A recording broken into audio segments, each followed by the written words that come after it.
Buenas noches, bienvenidos a Nos tomamos un café con. Iván Darío Arango. Hoy estamos de nuevo con Iván Darío Arango Posada. Recordemos, él es profesor de filosofía política de la Universidad de Antioquia. En el momento está dando un curso sobre educación y derechos humanos y hemos venido reflexionando sobre el libro de Lin Han, The Soft Power of Humanity, Why Human Rights Fail Only to Succeed in the Long Run, que es un capítulo específico pues del libro de Inventando los Derechos Humanos, una historia. En este capítulo específico hablamos es digamos, como el suave poder de la humanidad y por qué los derechos humanos, digamos, que fallan para luego tener éxito. Entonces vamos a ocuparnos un poco, profesor Iván Darío, de las objeciones a los derechos humanos en la noche de hoy. Sí, yo realmente pienso que el mejor hilo conductor eh, no es tanto el sentimiento de empatía, cuando evidentemente es una condición de la formación de opinión, sobre todo en el siglo XVIII. Me parece mucho más acertado tener como hilo conductor las objeciones tan fuertes que fueron opuestas a los derechos humanos desde el comienzo. Sí, hablamos un Es poquito decir, de la Declaración Universal de los Derechos, o digamos a la Declaración de los Derechos del Hombre y del Ciudadano en el contexto de la Revolución Francesa, ¿cierto? Es como en ese contexto histórico donde podemos pensar esas objeciones que vamos a trabajar.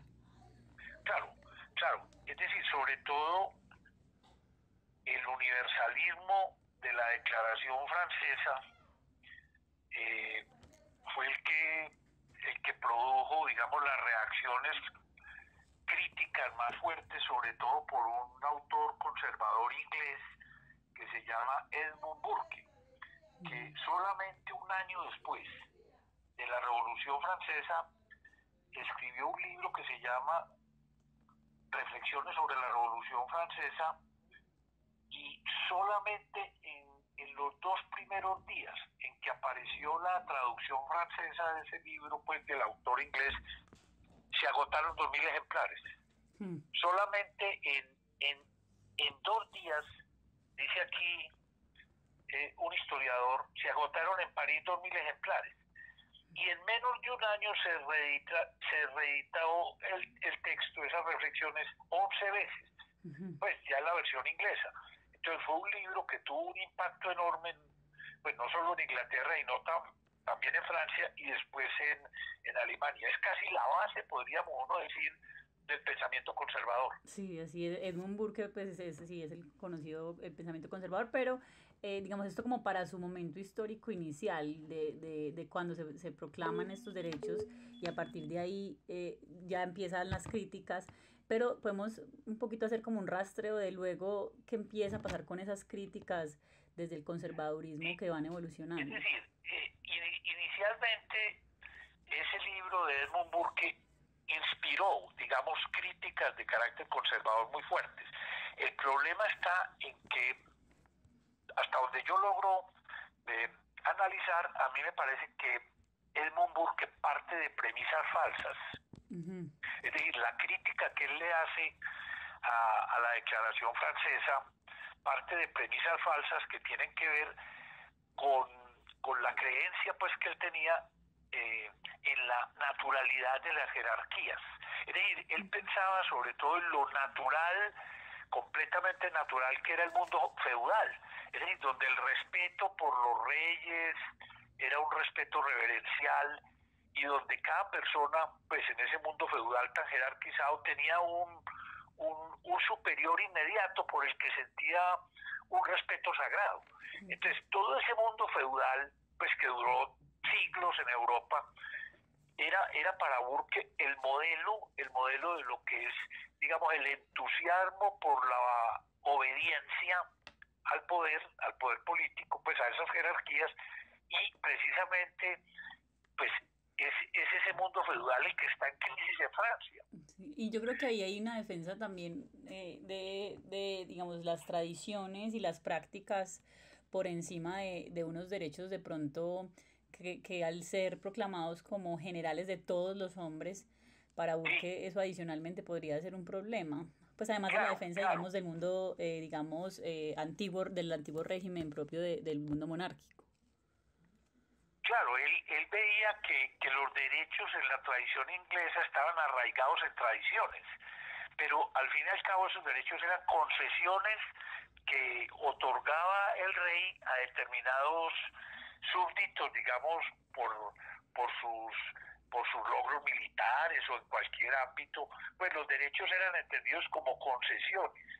En cambio, en la Declaración Francesa, los derechos son exigencias que le plantean los ciudadanos al poder público. Ujú. Entonces es una versión completamente nueva, moderna, digamos, de los derechos, pues que no son concesiones y no exigencias que se le hacen al poder central. Y Burke, pues evidentemente eso para él es completamente nuevo y repugnante. Sí. Repugnante porque le parece abstracto, le parece extremadamente doctrinario, comparado con esas tradiciones que los ingleses tenían pues desde siglos atrás. Sí, claro que ahí estamos también viendo una crítica adicional que tenía que ver con el tema de si se empiezan a dar estos derechos que está reclamando el pueblo francés, después no van a terminar con las reclamaciones, pues como esa idea, inclusive que creo que la autora Lin Han menciona de que son derechos inacabados, como que siempre hay espacio Claro, para que se pidan más cosas, eso también a Burke le preocupaba en su momento. claro, claro, ¿no? Y todavía el hecho de que los derechos tengan una dinámica casi incontenible, pues eso también es fuente de incertidumbre, evidentemente, pues para un autor conservador mucho más, porque pues para un autor conservador primero que en los derechos están las obligaciones. Es Claro. decir, Burke claramente dice que las restricciones y las obligaciones hacen parte también de los derechos humanos. Sí, Es decir, es un hombre muy arraigado eh, eh, socialmente, como Burke lo entiende, y a él le parece que ese individualismo, pues a la francesa, conduce al desarraigo, conduce al radicalismo, y en parte a mí me parece que eso es cierto. sí. Pero el problema me parece de Burke es que parte de premisas que hoy día, pues, y que en esa misma época, ya desde el contrato social, eran falsas. Es decir, ya Rousseau había demostrado que en la base del poder político estaba el consentimiento voluntario, es decir, el consentimiento a acatar y a obedecer la ley. Es decir, la base ya de la autoridad no es la tradición, sino el consentimiento. Sí, sí, una transformación también hacia un giro más hacia el individuo, porque eso me llamó mucho la atención de este capítulo de Lin Han sobre, digamos que tiene, que la base de los derechos humanos es el individuo y en esa medida es como una transformación que ya va dejando atrás esas premisas que tú llamas falsas del antiguo régimen, como más colectivas, más del honor, más de el estatus, de a qué, digamos, estancias se pertenecen en la sociedad y ya como con la ruptura de todos esos órdenes, ya parece que estas nuevas reivindicaciones individuales tienen mayor vigencia o actualidad. Claro, claro, sobre todo porque es que la crisis del feudalismo es mucho más profunda en Francia, porque en Inglaterra la aristocracia, pues que se había puesto también a comerciar, Ujú. era una aristocracia que mantuvo su lugar, que mantuvo su poder. En cambio en Francia, pues yo creo que eso ya lo habíamos dicho en un programa anterior, la aristocracia pasó, o la nobleza pasó a ser una clase parasitaria, y la crisis en Francia del mundo feudal fue muy profunda. Además había progresado mucho la propiedad de los campesinos de clase media sobre la tierra. Pues esas grandes propiedades eh, ya se habían venido parcelando. Había muchos campesinos con propiedad, con propietarios de la tierra. Entonces me parece que en Francia, eh, tanto la crisis del mundo feudal, pues que fue tan profunda, es la que en buena medida explica la radicalidad de esa declaración pues universalista que evidentemente pues puede resultar muy incómoda para un autor conservador como Burke. Sí. Me parece que las premisas, a pesar de que es un autor muy poderoso, pues no se agota solamente en lo que uno podría llamar una nostalgia del mundo feudal, como de cierta manera también está en Nietzsche un siglo después. Sí. Pues en Nietzsche hay una cierta nostalgia de ese mundo de los grandes señores, de los grandes caballeros, y es porque son autores que encuentran el principio igualitario, lo encuentran, les parece que es demagógico, que es mentiroso, porque pues realmente entre el que manda y el que obedece hay una desigualdad. Pues las desigualdades son innegables, pues son innegables. Lo que pasa es que a la luz del pensamiento moderno, pues del pensamiento de Rousseau, esas desigualdades se pueden convenir, se pueden consentir, se pueden, digamos, legitimar democráticamente, pero desigualdades entre los que mandan y los que obedecen, pues siempre va a haber. Sí, sí. A mí me pareció ya también muy interesante ese desarrollo del argumento porque, digamos, como que Linhan muestra cómo ese origen o esa reacción un poco en contra de la Revolución Francesa va a después tener unas manifestaciones diferentes posteriores. O sea, no se queda Claro, en Burke en claro, 1789 y claro, 90, sino que claro, se transforma. ya el siglo XIX, o sea, el siglo posterior a la Revolución Francesa, el de Marx, el de Nietzsche, que son autores del siglo XIX, es una reacción a la Revolución Francesa con diferentes argumentos. Sí. Es decir, es casi, en muchos autores, es volver a reclamar pues las desigualdades, volver a reclamar las desigualdades, las jerarquías, y en el caso de Marx me parece que también hay unas premisas muy discutibles, porque Marx cree que el Estado, pues que esa relación de desigualdad entre los que mandan y los que obedecen puede ser superada, es decir, puede ser superada por el proceso, digamos, de desarrollo histórico, social, que él creía que tenía como resorte, digamos, impulsor, el industrialismo. Es decir, ya Marx, que es un autor posterior, 30 años después de la Revolución Francesa, 40 años está ya escribiendo después de la Revolución Francesa, Marx creía que los derechos humanos eran puramente burgueses y puramente individualistas, favorecían intereses puramente económicos. Inclusive egoístas, ¿no? Egoístas como de autobeneficio. Claro, él lo dice en un texto de Juventud, muy bien escrito, La cuestión judía, que son los derechos del hombre egoísta, porque Marx cree que todo individualismo es individualismo económico.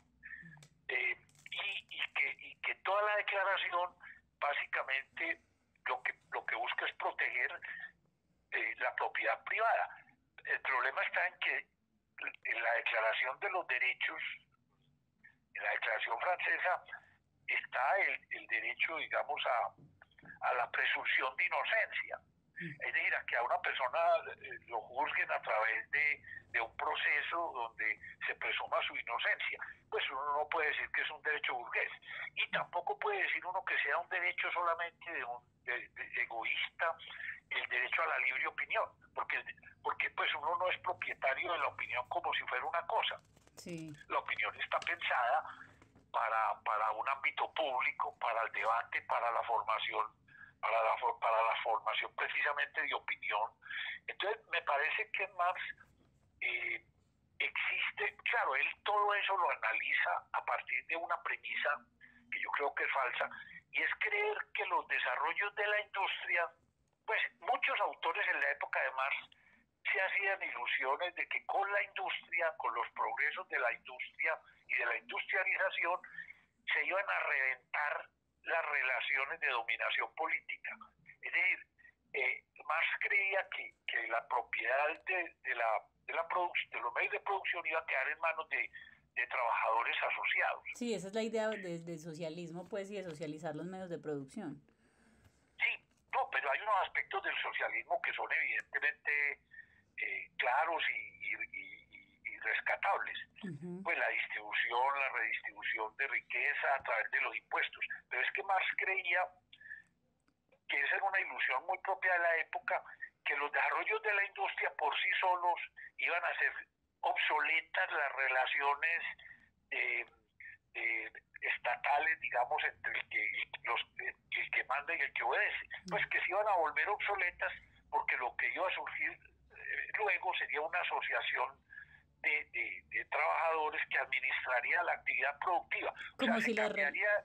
Sí. se cambiaría el gobierno de los hombres por la administración de las cosas, de la actividad productiva. Y eso en realidad en la Unión Soviética eso no pasó. En la Unión Soviética los que se apropiaban de la plusvalía eran los jerarcas del partido único, que esa es la forma como se gobierna pues en un régimen totalitario. Que era como, digamos, la idea de que si se resolvía el problema económico, se resolvía el político, pero Correcto. lo que solucionó, digamos, el experimento histórico de la Unión Soviética mostró fue que en ese camino hacia resolver lo económico antes se agravó inclusive hasta la dominación política. Correcto, se reforzó la dominación política, claro, y en ese punto sí puede uno ver que en el siglo XIX van a surgir unas críticas furiosas a los derechos humanos. Sí, Pues qué pena, ahí hagamos como una recapitulación. Entonces, hemos visto que tenemos dos críticas muy fuertes a los derechos humanos. Por un lado, desde el conservadurismo de Edmund Burke, llamando un poco a la tradición, a las costumbres, a, digamos, como a los contextos históricos versus el universalismo digamos, los intereses generales. Tienen en común ese conservadurismo y el marxismo que también son críticos del individualismo. Correcto. Burke por llamarlo egoísta, Marx por llamarlo como autointerés, y el marxismo entonces va a ser la crítica porque son derechos abstractos, burgueses, formales, pero que se necesita es más una igualdad material, sustancial, ¿cierto? Entonces, luego de este, digamos, críticas conceptuales, ya viene en el siglo XIX, es ya como los contextos reales, ¿cierto? Cómo se prepara el nacionalsocialismo, cómo se prepara la Unión Soviética, que ya van a ser pues como hechos empíricos concretos que se van a ir en contra de los derechos humanos. Claro, claro. Sí, pero lo primero pues que hay que aclarar, lo primero que habría que aclarar es que ese individualismo que inicialmente se piensa que es meramente económico, ese individualismo lo que hace es proteger las diferencias individuales. Es que las diferencias individuales se habían vuelto ya inevitables, por ejemplo, en lo que tiene que ver con las creencias religiosas o las convicciones morales. Es decir, el camino de la salvación no es un camino que cada persona busca, digamos, a su manera. Entonces, desde la época de las guerras de religión, se había llegado a la conclusión de que había que respetar las diferencias individuales. Entonces hay un individualismo, digamos, hay una cara del individualismo que lo que busca es respetar diferencias que son inevitables. Pero hay otra cara que evidentemente es el individualismo burgués, en donde Marx tiene toda la razón. Es decir, Marx tiene toda la razón que esa corriente, digamos, más inglesa, más económica del individualismo, pues es la misma base conceptual del capitalismo, y ahí la crítica de Marx es completamente, digamos, entendible y clara. Y hoy día, pues con lo que estamos viendo hoy día, en medio de esta pandemia, estamos viendo los desastres y la voracidad del mundo, pues del mundo capitalista. Pues en eso evidentemente Marx fue muy agudo. Sí. Pero en la crítica a los derechos humanos yo creo que los errores son enormes, porque es que, por ejemplo, el derecho a la libre asociación va a dar lugar a la asociación sindical. Sí. Entonces uno no puede decir que la asociación sindical es un derecho burgués, pues que el derecho a la huelga es un derecho burgués. Pues todos esos derechos sindicales se desarrollaron a partir del derecho a la libre asociación. Entonces, inclusive pues dando espacios democráticos para esas reivindicaciones de clase. Claro, es decir, pues normalmente uno podría creer que siempre por principio la democracia es una fachada que lo que busca es tapar los daños del capitalismo.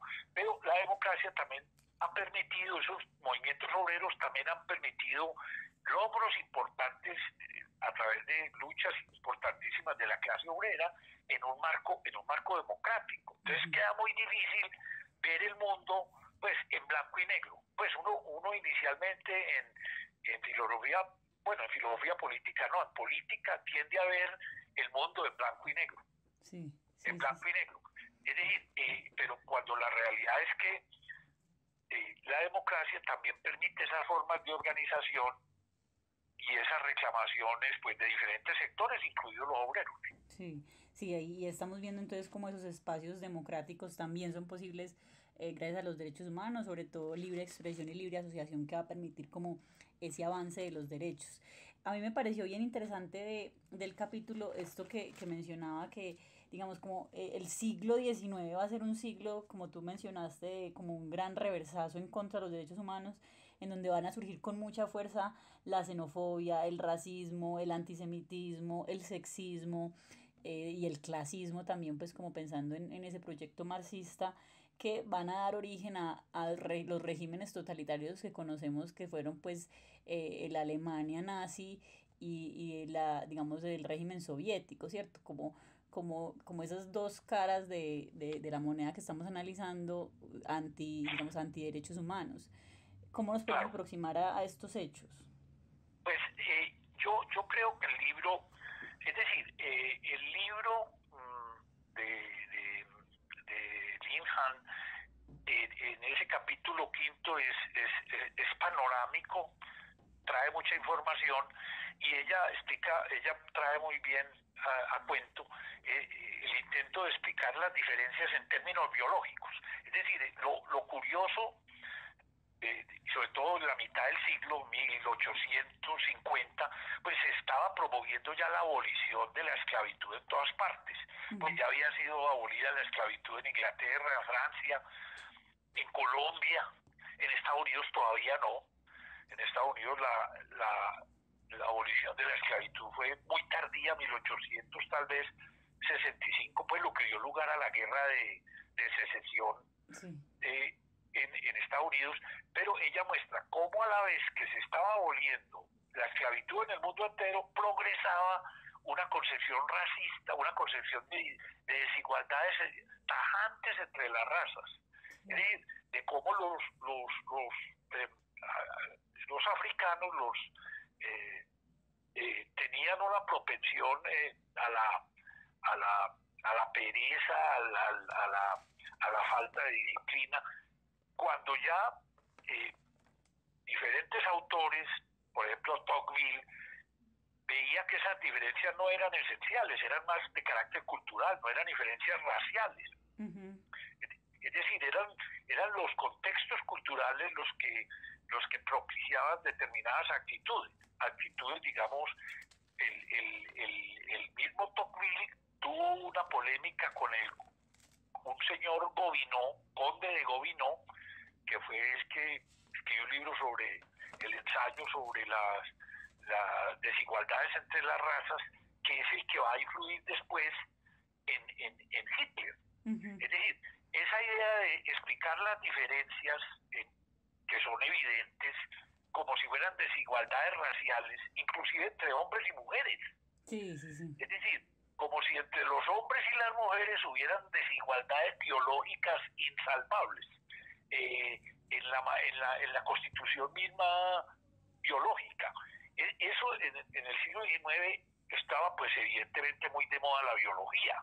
Pues el mismo Nietzsche creía que las desigualdades y las jerarquías, las desigualdades propias, digamos, del mando y eran desigualdades de carácter biológico. Pues Nietzsche creía que en Napoleón había una especie de carga biológica,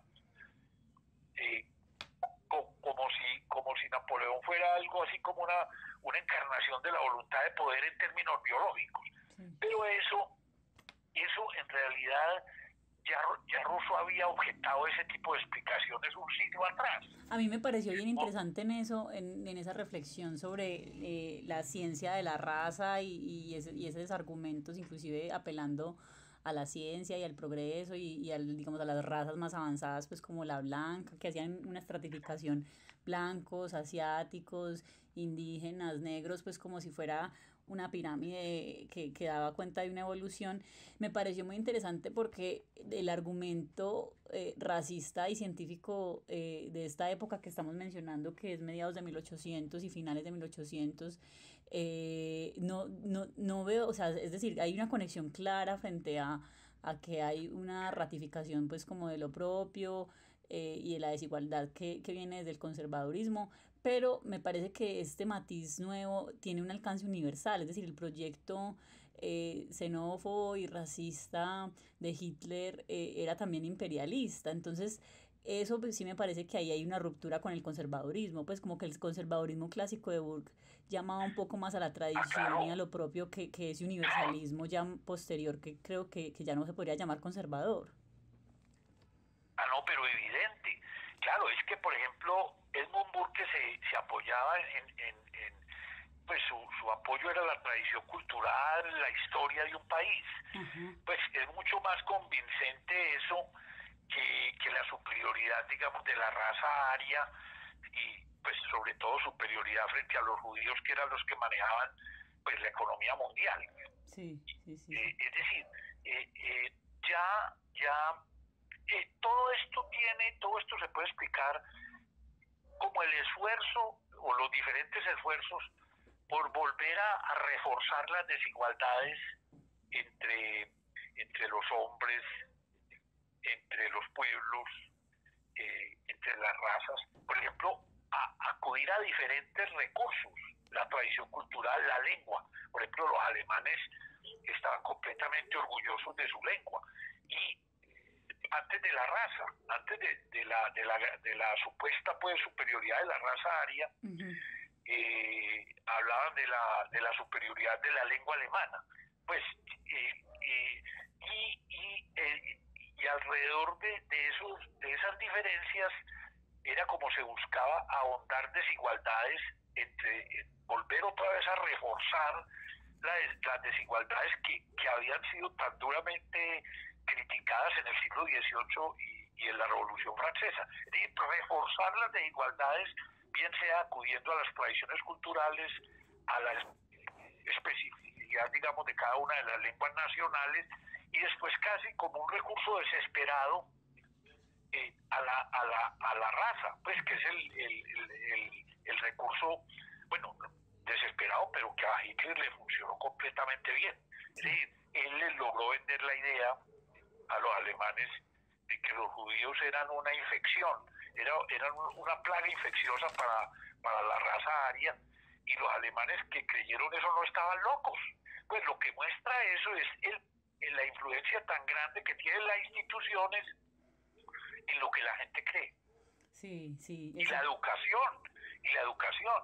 Es que no estaban locos. Los alemanes no eran casos patológicos llegaron al convencimiento de, pues, de que la raza aria estaba siendo atacada por una especie de virus que era el pueblo judío. Y creyeron firmemente eso. Ujú.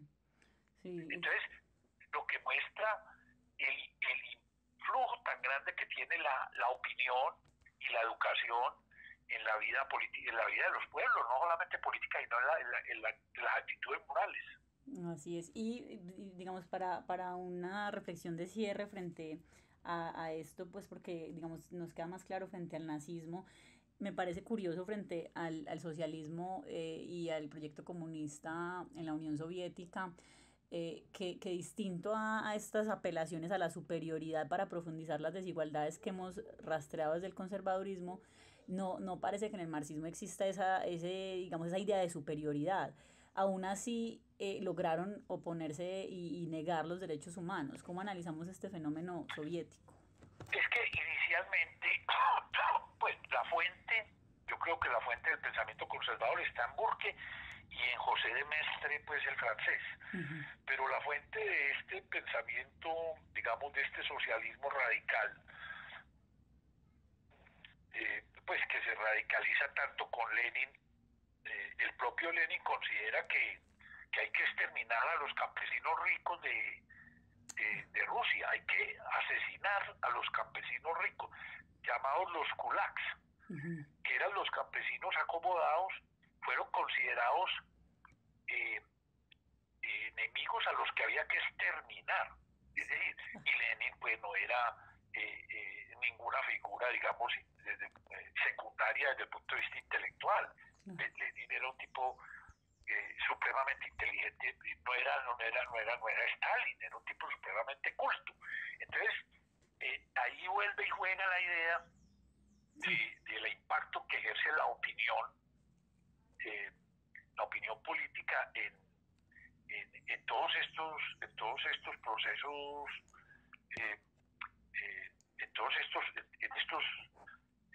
en estos desarrollos, digamos, de esos regímenes totalitarios. Así es, entonces aquí vemos como la desigualdad también se exacerbó y la llevaron pues como al extremo inclusive del exterminio del otro. Vamos a cerrar Claro, es que así. el burgués es un enemigo de clase. Claro, y en ese sentido... Y el campesino rico que Lenin claramente dijo que había que exterminarlos. Entonces, esas desigualdades me parece que se perciben de una manera equivocada, porque finalmente son diferencias y ahorita con la crisis que estamos viviendo, pues todo el mundo va a tener que entender que son diferencias sobre las que hay que buscar acuerdos. Sí, esta reflexión es bien importante. Vamos a cerrar ahí con esto para continuar sobre cómo esas diferencias se profundizan y se pueden llevar a un exterminio o cómo manejarlas y canalizarlas mejor por unos canales democráticos. Profesor Iván Darío, muchas gracias por acompañarnos esta noche. Feliz noche Bueno, para todos. te agradezco mucho.